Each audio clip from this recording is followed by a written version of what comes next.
Halo, selamat datang kembali. Berjumpa kembali kepada kita di sini di pembelajaran C++ versi Android kita.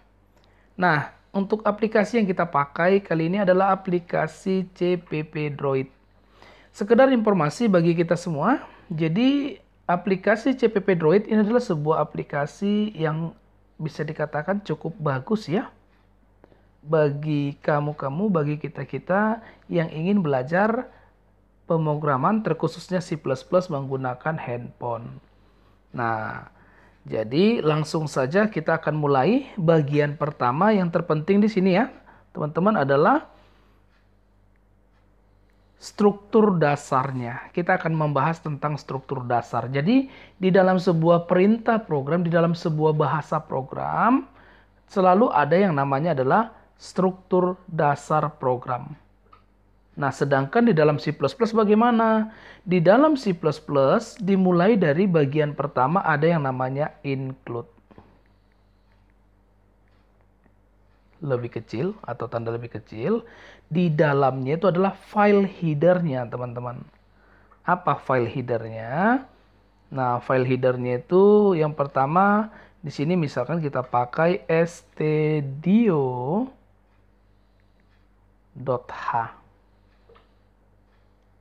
Nah, apa sih sebenarnya fungsi dari file header? Itu nanti kita bahas di pembelajaran kita yang berikutnya. Oke. Namun yang pastinya mengingatkan kembali bahwa file header itu untuk kita bahas secara sederhana saja, secara singkat saja, bahwa file header itu fungsinya adalah menampung perintah-perintah program di dalam C++. Oke.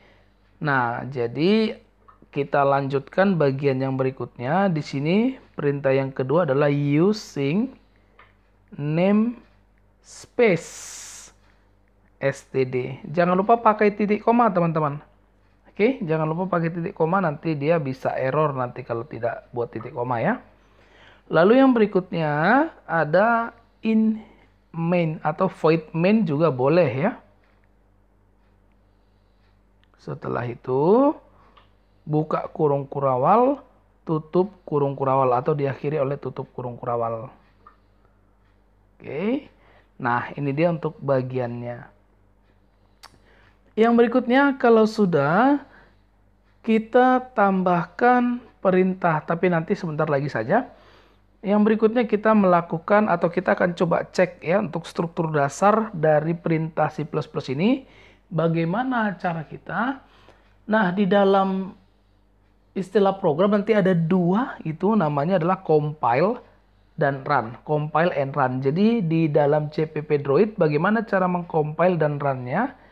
Kalau kita mau compile atau kita mau cek nih strukturnya sudah benar atau belum, kita boleh klik ya teman-teman ya yang ada logo atau icon halilintar yang ada di atas.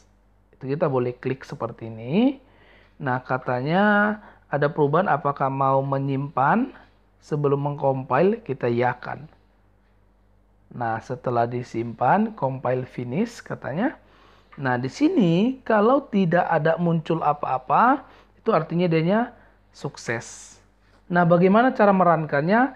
Sebelum kita menjalankannya, di sini perlu teman-teman perhatikan di samping tombol halilintar ada tombol play ya. Itu boleh diklik seperti ini. Tuh, muncul dia ya. Kalau sudah, itu tadi dia cara menjalankan. Langsung saja kita tambahkan satu lagi.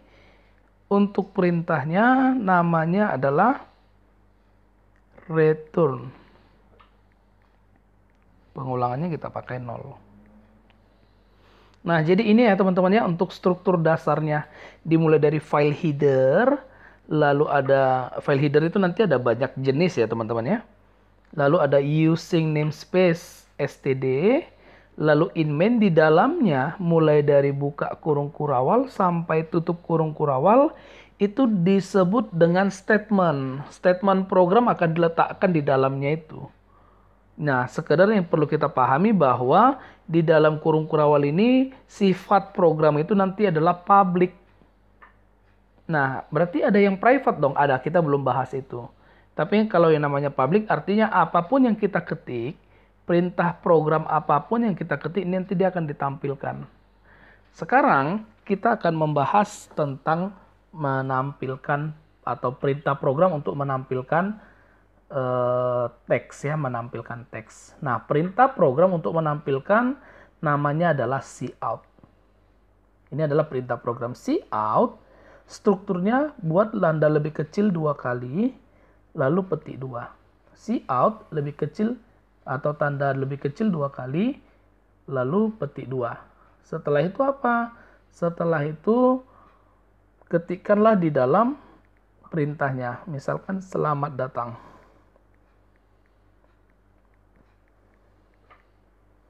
Jangan lupa ditutup oleh petik 2 atau dihapit oleh petik 2 ya, lalu titik koma. Oke. Nah, setelah itu kita akan coba jalankan nih, kita compile. Kita cek, yes. Nah, di sini kalau teman-teman perhatikan di bagian bawah dari editor kita, tempat kita mengetik itu ada message, teman-teman. Message itu fungsi nanti untuk menampilkan warning atau error dalam sebuah program. Nah, di situ katanya kurang lebih bahwa katanya perintahnya cout itu tidak terdeklarasi di dalam perintah program C++.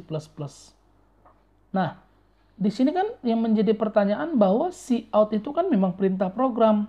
Kenapa katanya tidak terdeklarasi? Jawabannya adalah karena file header stdio.h paling atas, teman-teman. File stdio.h itu tidak menyimpan perintah cout. Jadi seperti yang tadi sudah saya katakan bahwa file header itu fungsinya adalah menyimpan atau menampung perintah-perintah program. Jadi ada banyak sekali perintah program yang disimpannya ya. Nah, sekarang kita akan bahas apa jadinya perintah program yang disimpan oleh cout. Cout itu disimpan oleh file header yang mana? Kita akan lanjut. Kita coba file header yang kedua. Include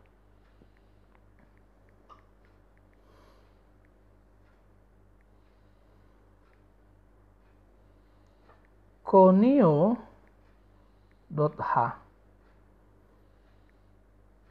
Enter.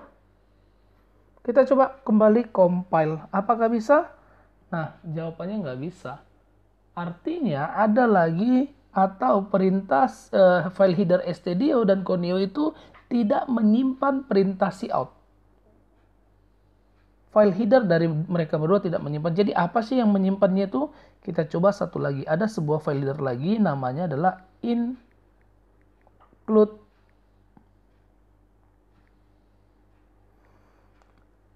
iostream. Nah, sekarang kita cek. Compile start. Finish. Pesan error sudah hilang. Nah, artinya di sini bukan permasalahannya, teman-temannya, nggak masalah di situ. Nah, itu tadi, itu sebenarnya tadi diagnosanya ya. Nah, sekarang kita lanjut. Artinya cout sudah terbaca sebagai perintah program. Kenapa? Karena perintah cout itu tersimpan di dalam library iostream. Atau bahasa sederhananya, perintah cout itu ada di dalam iostream, ada di dalam kelompok iostream. Berarti iostream itu hanya menampung satu perintah program aja. iostream itu hanya menampung cout. Jawabannya tidak, ada banyak. Nah, untuk file header itu sendiri pembahasannya khusus nanti ada di video berikutnya ya, teman-teman ya. Jadi di situ kita bisa lihat apa sih sebenarnya fungsi dari stdio.h atau perintah apa saja sih yang disimpan oleh stdio, apa saja yang disimpan oleh conio dan lain sebagainya ya. Oke, kita akan mulai cek karena di sini tadi sudah sukses ya teman-teman ya waktu kita compile. In progress, finish, nggak ada masalah. Kita play, kita jalankan. Nah, sehingga di situ nanti akan muncul kata selamat datang. Oke. Langsung saja kita lanjutkan kembali. Kalau sudah sukses dia, kita mau nampilkan lagi kata yang baru ya. Cout. Tanda lebih kecil 2 kali. Lalu kita buat di sini di biodataku. petik 2, titik koma. Nah, sekarang kalau sudah, kita coba jalankan. Oke, kita save dulu. Lalu kita jalankan.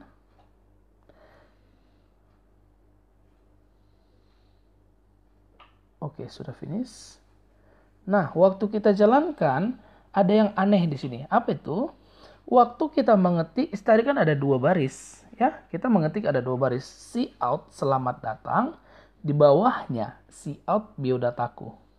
Kita mau buat ini ada 2 baris. Namun yang terjadi pada saat dijalankan dia 1 baris. Padahal ini sudah kita enter ya. Oke, kita enter lagi. Seperti ini. Waktu kita jalankan, kita akan cek. Save. Oke, finish. Kita jalankan kembali, tetap sama. Artinya, enter di dalam CPP, baik CPP maupun dev C++ kalau di dalam versi PC, itu tidak berlaku ya teman-teman ya. Enter itu nggak berlaku. Nah, jadi pertanyaannya bagaimana kalau misalkan kita mau membuat enter di dalamnya. Nah, di sini kita bisa tambahkan ada beberapa ya teman-teman perintah program untuk melakukan baris baru. Salah satu bisa menggunakan yang namanya \n atau pembuatan new baris baru ya. Sama seperti cout ya teman-teman ya. Cout ini adalah salah satu perintah program untuk menampilkan. Ingat, salah satu perintah program, bukan satu-satunya. Karena untuk menampilkan perintah program itu nanti ada banyak. Ada beberapa. Yang di situ kita sudah buat \n. Kita akan cek. Oke, finish. Selamat datang di biodataku. Nah, sekarang kita akan mulai coba tambahkan lagi ya teman-teman ya. Di sini kita sudah tahu, kita tambahkan lagi. Cout.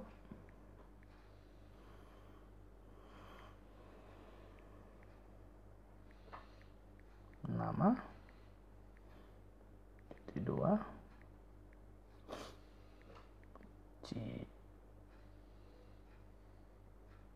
Cio.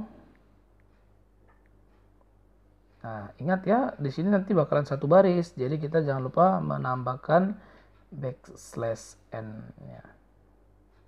Supaya apa? Supaya nanti tulisannya selalu ke bawah.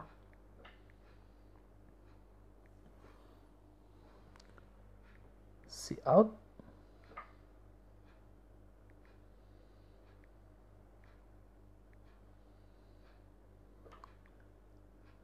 Alamat.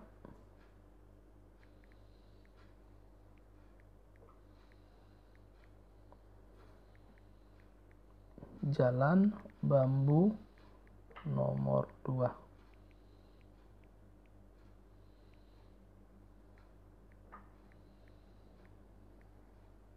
Petik 2, titik koma. Jadi perintahnya tetap sama ya teman-teman ya. Cout tanda lebih kecil 2 kali, lalu dilanjut terus ya. Nah, ini dia untuk pengenalan pertama kita untuk perintah cout-nya. Nah, sekarang kita akan coba cek. Kita simpan. Finish, kita playkan. Tuh, muncul dia. Selamat datang di biodataku, nama, Cio, alamat. Sudah muncul ya teman-teman ya. Oke. Kita buat satu lagi.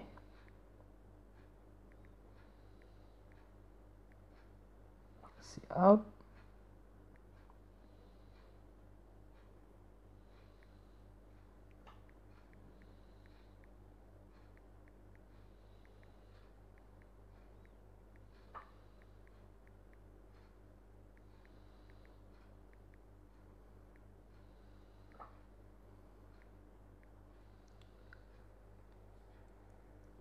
Nah, inilah kira-kira teman untuk struktur dasarnya. Kita sudah bahas mengenai struktur dasarnya.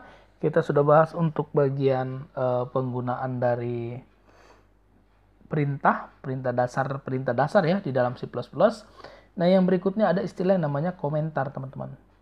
Nah, apa komentar? Langsung saja bagaimana cara pembuatannya. Jadi komentar itu adalah satu bagian atau satu blok bagian teks yang tidak akan dijalankan oleh program. Jadi walaupun itu perintah program, kalau kita jadikan komentar, dia tidak akan ditampilkan. Contoh, Kita lanjut, di sini ada kata di biodataku ya teman-teman ya. Di biodataku, waktu kita jalankan itu pasti ada.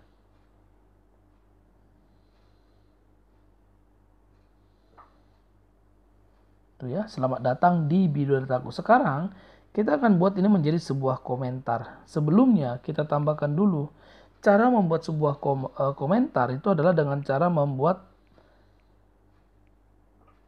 backslash 2 kali seperti ini, lalu kita ketikkan apa komentar yang mau kita buat.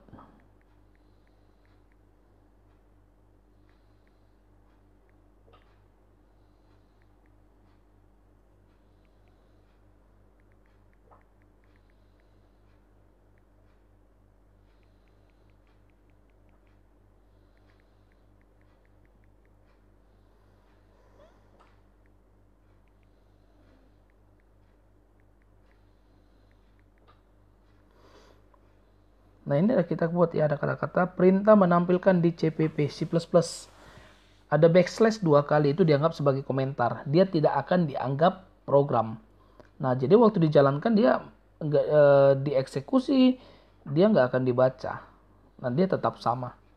Jadi semisalkan di sini ada kata di biodataku, kita jadikan komentar nih. Tanda backslash. Maaf, slash. Nah, artinya kalau itu sudah kita buat, kata cout di biodataku itu sudah dianggap menjadi komentar. Tidak lagi perintah cout, tidak lagi fungsinya menampilkan. Sehingga kata di biodataku pada saat dijalankan, itu sudah hilang. Dia nggak akan pernah ditampilkan di output. Nah, itulah fungsi dari komentar. Biasanya komentar ini akan fungsi utamanya adalah memasukkan note atau catatan kecil seputar bagian program. Itu fungsinya biasanya. Oke. Nah, ini dulu teman-teman pembahasan kita mengenai pengenalan pemrograman C++. Kita akan bahas kembali di pertemuan berikutnya, di video berikutnya mengenai statement input-output, lalu kita masuk ke contoh program lain dan lain sebagainya. Oke. Nah, ini aja yang bisa kita bahas di video pembelajaran ini. Semoga video ini bermanfaat bagi kita semuanya. Teman-teman, sampai jumpa dan terima kasih.